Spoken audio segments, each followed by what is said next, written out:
పెట్టుబడులకు గమ్యస్థానంగా ఏపీ నిలిచేలా ప్రభుత్వం పాలసీలను రూపొందిస్తోందని అన్నారు మంత్రి కొలుసు పార్థసారథి.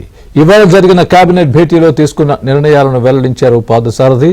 ఏపీ ఎలక్ట్రానిక్స్ తయారీ పాలసీకి మంత్రివర్గం ఓకే చెప్పడం వల్ల పరిశ్రమలకు కేంద్ర రాష్ట్ర ప్రభుత్వాల నుంచి ప్రోత్సాహకాలు లభిస్తాయన్నారు మంత్రి.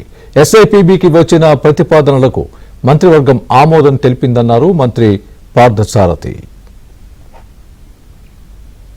Electronics components manufacturing policy 4O ఏదైతే ఐటీ ఈఎన్సీ శాఖ చేసిన ప్రతిపాదనని రాష్ట్ర మంత్రి మండలి ఆమోదించిందని చెప్పేసి మనం చేస్తాను.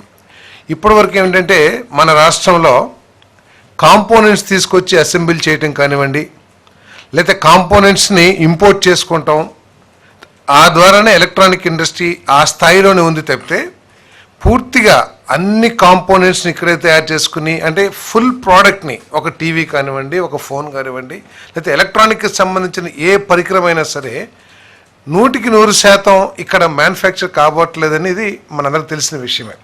దాంట్లో 50% 60% కాంపోనెంట్స్ని ఇతర రాష్ట్రాల నుంచో లేకపోతే ఇతర దేశాల నుంచో తెప్పించుకుని ఇక్కడ అసెంబ్లీ చేయటం, దాన్ని మార్కెట్ చేయటం జరుగుతూ ఉంది. ఈ పాలసీ ద్వారా ఈ ఎలక్ట్రానిక్ ఇండస్ట్రీని అభివృద్ధి చేయాలనేది ఈ పాలసీ యొక్క లక్ష్యం. తిరుపతి తొక్కిసలాటపై జస్టిస్ సత్యనారాయణమూర్తి ఇచ్చిన నివేదిక ప్రకారం 2 అధికారులపై చర్యలు తీసుకునేలా కేబినెట్ లో చర్చించినట్లు మంత్రి పార్థసారథి తెలిపారు. ఆనరబుల్ జడ్జి సత్యనారాయణ గారి రిపోర్ట్ ఏదైతే ఉందో ఆ రిపోర్ట్ను కూడా కేబినెట్ ముందు పెట్టడం జరిగింది.